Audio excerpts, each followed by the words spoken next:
Muchachos, les habla Efraín Bermúdez, su profesor de anatomía, y hoy vamos a hablar un poco sobre el plexo celíaco. Cuando hablamos de este plexo, evidentemente tenemos que trasladarnos hacia lo que es la parte del retroperitoneo, hablar de la arteria aorta, ¿ok? Y voy a ir señalando cada uno de los elementos que ya ustedes conocen. Pues tenemos la arteria aorta como elemento central, ¿ok? Luego vemos craneal caudal, la salida del tronco celíaco. Posteriormente vemos saliendo también de la cara anterior la arteria mesentérica superior. Observamos ambas arterias renales saliendo a los laterales derecha e izquierda de la aorta abdominal. Y por aquí abajo encuentran saliendo en la cara anterolateral izquierda, aproximadamente unos 4 o 5 centímetros por encima de la bifurcación de la arteria aorta, la arteria mesentérica inferior. Y por supuesto, aquí en la parte más inferior encuentran la bifurcación de la arteria aorta abdominal con las dos arterias ilíacas comunes o ilíacas primitivas, derecha e izquierda. ¿Ok? Entonces, ¿qué es lo que vamos a hacer acá? Aquí lo que vamos a hacer es armar lo que nosotros conocemos como el plexo celíaco. Por supuesto, recuérdese que cuando nosotros hablamos de plexo, estamos hablando de una maraña de nervios, un entramado de nervios, una telaraña de nervios, como lo quieran considerar. Pero la característica de que tienen estos plexos es que tienen ambos componentes integrados en sí. Sabemos que la motilidad intestinal, la fisiología renal, la fisiología gástrica, todos estos tienen funciones autónomas. Nosotros no le decimos al estómago cuándo producir ácido gástrico, tampoco le decimos al riñón cuándo filtrar la orina, etcétera, etcétera. Eso es automático. Y ese componente automático viene por el sistema nervioso simpático y parasimpático. Bien, entonces vamos a ver cómo se constituye. Aquí arriba, a nivel del tronco celíaco, que también es la porción central de nuestra región celíaca, nosotros vamos a encontrar una serie de ganglios, ¿ok? Están representados en amarillo. Dense cuenta que aquí tengo 1, 2 y 4. Lo que pasa es que ahí hay 2, solamente que están fusionados. Los dos ganglios inferiores están fusionados y forman uno solo, pero ahí podemos encontrar dos ganglios. Que estos serían los ganglios de el plexo celíaco, ¿ok? Los dos superiores, estos que ven aquí, se le conocen como ganglios semilunares, ganglio semilunar derecho y ganglio semilunar izquierdo. Y los inferiores, pues simplemente ganglios celíacos, los que están abajo. Ahora, ¿qué pasa? Nótese que cada uno de estos ganglios que están acá, los semilunares, tienen forma de semiluna, por supuesto, pero tienen además de eso, característicamente, dos cuernos, ¿sí? O dos cachos, dos vértices. Y en cada uno de esos vértices va a llegar un nervio en particular. Entonces, acá vamos a hablar de lo siguiente. Lo primero que quiero que noten es que cada uno de ellos tiene un cuerno lateral. Y en cada cuerno lateral va a llegar un nervio, ¿ok? Que serían estos dos. Estos dos nervios, claro, por supuesto, hay uno derecho y hay uno izquierdo, es lo que se conocen como nervios esplácnicos mayores o simplemente nervios esplácnicos. Los nervios esplácnicos, recuérdense que se van a formar del tronco simpático torácico, los últimos inferiores. Pero bueno, eso ya es objetivo cumplido.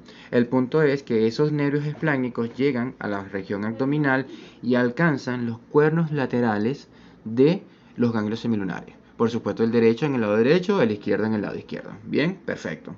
Entonces, como se está originando del tronco simpático, debemos entonces entender que estos nervios, cuando llegan a estos ganglios, pues lo que simplemente vamos a tener es que van a adicionar o dar el componente simpático a nuestro plexo. Bien, ahora, ¿qué sigue? Ya tenemos el simpático, nos falta el parasimpático. Imaginarán ya que el parasimpático viene por nuestro amigo, el parasimpático craneal por excelencia, que es el nervio vago. Perfecto. Y cuando hablamos del nervio vago, debemos entender que, o debemos recordar, mejor dicho, que en este caso sería el nervio vago derecho. ¿Ok? Porque en las clases anteriores habíamos mencionado que el nervio vago, el izquierdo, terminaba a nivel de la curvatura menor del estómago. ¿Se acuerdan? Que llegaba a la curvatura menor del estómago y luego enviaba filetes parasimpáticos directos hacia la cara anterior del estómago. Eso lo habíamos dicho previamente. Entonces ya sabemos que el nervio vago izquierdo no tiene nada que ver en esta región celíaca, en el tronco celíaco y en el plexo celíaco. ¿Bien? Porque simplemente está terminando aquí, a nivel del estómago. Entonces, el vago que va a jugar aquí en este plexo va a ser nuestro nervio vago derecho. Precisamente él llega y dense cuenta de lo que ocurre acá. vamos a acercarnos allí. Lo primero que vamos a ver, vamos a quitar eso, ese rayón.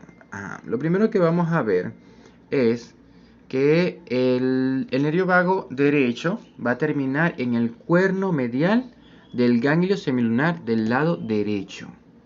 Bien, repito, el nervio vago derecho termina en el cuerno medial del ganglio semilunar derecho. Perfecto. Y allí tenemos una situación muy, pero muy interesante, porque se forma, o sea, cuando se unen en el ganglio semilunar derecho, ¿cómo se llama? El nervio espláncnico derecho en el cuerno lateral y el nervio vago derecho en el cuerno medial, se forma el asa aquí. ¿Se acuerdan lo que habíamos dicho en asa cuando veníamos hablando de, por ejemplo, una taza de café? ¿Okay? Cuando tienen una taza de café y la van a agarrar, la taza de café se agarra por el asa. ¿Bien? O cuando hablábamos del nervio laringio recurrente, nervio vago, y hacía el asa del nervio vago. Pues algo similar. Entonces, acá también se forma un asa, aquí arriba, como pueden ver. Entonces, está constituido, por supuesto, el nervio espláncnico. ¿Okay? Aquí tienes el ganglio semilunar, ¿sí? Y el nervio vago llegando. Esto se le conoce como asa innominada, o también más famosa como el asa innominada de Brinsberg. Perfecto, que sería esta que ustedes ven aquí. Y se forma así como se lo estoy diciendo. Cuando llega el espláncnico, llega el nervio vago derecho hacia el ganglio semilunar derecho. Perfecto. Entonces, chévere. ¿Qué es la otra cosa que quiero que noten? Ahí tengo un nerviecito que está saliendo del nervio vago derecho y se está acercando, o mejor dicho, termina a nivel de el cuerno medial del ganglio semilunar izquierdo. ¿Lo ven? Por supuesto que es una rama del nervio vago. ¿Okay? El nervio vago derecho. ¿Lo ven? Entonces, consecuencia. Lo que tenemos es que el nervio vago derecho se va a encargar de dar el componente simpático tanto al ganglio semilunar derecho como al ganglio semilunar izquierdo. Pero ojo, si tenemos que precisar dónde termina el nervio vago derecho, decimos que el nervio vago derecho termina en el cuerno medial del ganglio semilunar derecho. Bien, ahora resulta que en su trayecto él da una rama colateral, ¿ok? Que va y termina hacia el cuerno medial del ganglio semilunar izquierdo. Bien, pendiente con eso. Entonces, ¿qué vamos a tener acá? La consecuencia final es, bueno, ya tenemos los dos ganglios semilunares recargados. Tienen su componente simpático, tienen su componente parasimpático. Ahora lo que sigue y lo que vamos a ver es la manera en la que se constituye el resto de los plexos. Una vez que queda esta conjugación así, nosotros tenemos que hay diferentes ramilletes nerviosos que van a venir del ganglio semilunar izquierdo y van a dirigirse hacia los ganglios celíacos, los que están abajo. ¿Okay? Recuerden que hay dos, están fusionados. Eso lo hace el ganglio semilunar izquierdo. El derecho también hace lo propio, por supuesto, pasando por detrás del tronco celíaco. ¿Sí? Solo que lo voy a hacer así para que sepan que va de un sitio a otro, pero está pasando al lado derecho del tronco celíaco. Entonces, los dos ganglios semilunares van a pasar ramilletes nerviosos mixtos, ojo, mixtos, simpático y parasimpático hacia el ganglio que está debajo. ¿Lo ven? Y además de eso, entre ellos mismos también va a haber comunicación de un lado a otro. Perfecto. Entonces tengo los dos ganglios semilunares, los dos ganglios celíacos interconectados unos con otros a través de ramilletes simpáticos y parasimpáticos. Bien, entonces allí se forma lo que nosotros conocemos como el plexo celíaco. Ahora, ¿qué pasa con nuestro tronco celíaco? La historia que ustedes conocen es que el tronco celíaco les va a originar la arteria esplénica, la gástrica izquierda, la hepática común, etcétera, etcétera. Entonces, una vez que se forma el plexo celíaco, a medida que se van originando los ramilletes, las ramas arteriales, pues entonces en esa medida se forman los plexos periarteriales. Es decir, de ahí sale un plexo periarterial que sigue al tronco celíaco. Cuando origina la gástrica izquierda, pues entonces hay un plexo periarterial que sigue a la gástrica izquierda. Cuando se origina la esplénica, pues entonces hay un plexo periarterial que sigue a la arteria esplénica. Y así sucesivamente, hepática común, luego hepática propia, gastroesplénica, etc. Entonces, el plexo periarterial que tiene el tronco celíaco deriva del plexo celíaco. ¿Ok? La historia no termina allí, porque nosotros lo que vemos a continuación es que hay un plexo periaórtico, que son ramilletes nerviosos que van bajando, dependientes del plexo celíaco, que cuando aparece la arteria mesentérica superior, se conjugan allí, ¿ok?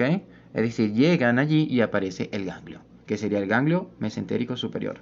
Ese ganglio mesentérico superior entonces va a ir a formar el plexo mesentérico superior, y así como ocurre con el tronco celíaco, a medida que la arteria mesentérica superior da las diferentes ramas yeyuniliares, duodenales, etcétera, pues entonces ella también va a salir un plexo periarterial que va a seguir las ramas de la arteria mesentérica superior. ¿Lo ven? Seguimos, entonces el plexo periarterial sigue descendiendo y al aparecer nuestros ganglios aortomesentéricos, que son estos, aortomesentéricos no, perdón, aórticos renales, que son esos ganglios que están viendo allí en el origen de las arterias renales, pues entonces se forma otro plexo. Dense cuenta que estamos hablando de la misma gente. Ellos vienen descendiendo esos ramilletes nerviosos que son mixtos, y cuando sale la arteria mesentérica superior, aparece el ganglio mesentérico superior con el plexo mesentérico superior con sus ramos periarteriales. ¿Ok? Igual ocurre, entonces seguimos bajando y encontramos a las arterias renales, y luego se forma ahí encuentran el ganglio renal o un ganglio aortorrenal. Y bueno, después de eso viene el plexo periarterial de la arteria renal. Plexo periarterial de la arteria renal. ¿Lo ven? Sencillo. Por supuesto, recuérdense, esto trae componente simpático y parasimpático. Muy bien, una vez que tenemos eso, pues entonces los ramilletes nerviosos continúan descendiendo, el plexo periaórtico, y de repente ¿a quién encuentran? Encuentran a la arteria mesentérica inferior. Y ahí entonces aparece el ganglio mesentérico inferior, llegan al ganglio mesentérico inferior y hacen lo propio también. Entonces, aparece el ganglio mesentérico inferior con el plexo mesentérico inferior, y luego entonces encuentran los plexos periarteriales. Perfecto, entonces la arteria mesentérica inferior entonces le va a generar, va a ayudarles a irrigar el colon izquierdo, bueno, el colon sigmoide, la parte superior del recto. Entonces, ¿qué tienen? Bueno, los ramilletes nerviosos los ramilletes nerviosos vienen del plexo mesentérico inferior. ¿Ok? Y este tiene componentes simpáticos y parasimpáticos. Bien. Continuamos. Entonces siguen los plexos periaórticos descendiendo y ya. No hay más ramas, se acabaron. Encuentran la bifurcación de la arteria aorta, y lo que tenemos entonces es que por debajo de ella se conjuga el plexo hipogástrico superior, ¿okay? Componente simpático y parasimpático, el superior, y continúa su descenso y también origina el plexo hipogástrico inferior. ¿Lo ven? Es bastante sencillo. Entonces, lo crucial aquí, o sea, los puntos claves acá son: uno, el saber cómo se conjuga el enlace nominada de Bruinsberg. Dos, recordar que solamente el nervio vago derecho es el que está dando el componente parasimpático al plexo celíaco y por ende a todo este plexo retroperitoneal. 3, que hay un ramillete, pero como una colateral del nervio vago derecho, que es el que termina en el cuerno medial del ganglio semilunar izquierdo. ¿Sí? Voy por el 4. 4. Y bueno, una vez de eso, entonces tenemos que se forman los diferentes plexos, y estos plexos generan los plexos dependientes de cada arteria con los plexos periarteriales, y que tienen componentes mixtos, simpáticos y parasimpáticos. ¿Ok? Luego de precisar esos puntos claves, los demás es demasiado sencillo. Entonces, bueno, así quedaría configurado nuestros plexos. Vamos a ver unas imágenes en los atlas rápidamente. Este que tienen aquí, por ejemplo, es del Prometheus. ¿Ok? Entonces, vean, ahí está el plexo celíaco. Tienen el plexo mesentérico superior, el plexo aórtico renal, que está aquí. Y finalmente, bueno, fíjense cómo va descendiendo. Luego aparece la arteria mesentérica inferior y genera un plexo mesentérico inferior. Okay. Bueno, estos que están acá, como lo ven aquí, estos serían, entonces esas arterias que ustedes ven allí, estas que parecen como unos bigotes, simplemente son las arterias gonadales. Esta y esta. Esas arterias gonadales, bueno, si es femenino, si el paciente es femenino es mujer, pues entonces serían las arterias ováricas, y si es masculino serían las testiculares. Entonces, bueno, y ahí precisamente viene entonces, fíjese, el plexo periarterial, y cuando encuentra esas arterias, también hace un plexo periarterial que sigue las arterias gonadales. Y así sucesivamente, ¿ven? Hasta que vamos descendiendo, y en estas partes inferiores, ya cuando estamos a nivel de la cavidad pélvica, entonces encontramos la formación de los plexos hipogástricos superiores e inferiores. Aquí, esta imagen se las traigo para recordar la manera en la que se conjugan, o sea, la manera en la que se inervan los diferentes vísceras. Y cuando las íbamos mencionando, siempre hablábamos de plexo periarterial, ¿ok? Porque pueden ver aquí, ¿ok? Aquí precisamente ven el trazado rojo que representa la arteria, y encima de él un trazado amarillo, ¿ok? Que hace alusión a el plexo periarterial que lo sigue. Vamos a ver un poquito más de cerca. Vean, por ejemplo, acá le estoy poniendo en la parte central el tronco celíaco, y se forma, por ejemplo, la esplénica hacia la izquierda y sigue el plexo periarterial. ¿Lo ven? Entonces aquí, por ejemplo, vean acá, aquí tienen a la arteria hepática propia, y hacia arriba lo acompaña ¿quién? El nervio, un nervio que es el plexo periarterial. Así igual, vean por ejemplo aquí las arterias duodenopancreáticas anterior superior y anterior inferior, y vean cómo va acompañado con su plexo periarterial. Acá, arteria mesentérica superior acompañada de su plexo periarterial. ¿Lo ven? Resulta bastante sencillo. Entonces, de esta manera es como se logra formar toda esa maraña que ustedes están viendo ahí atrás, ¿okay? Y todo parte de una cosa: la formación del plexo celíaco.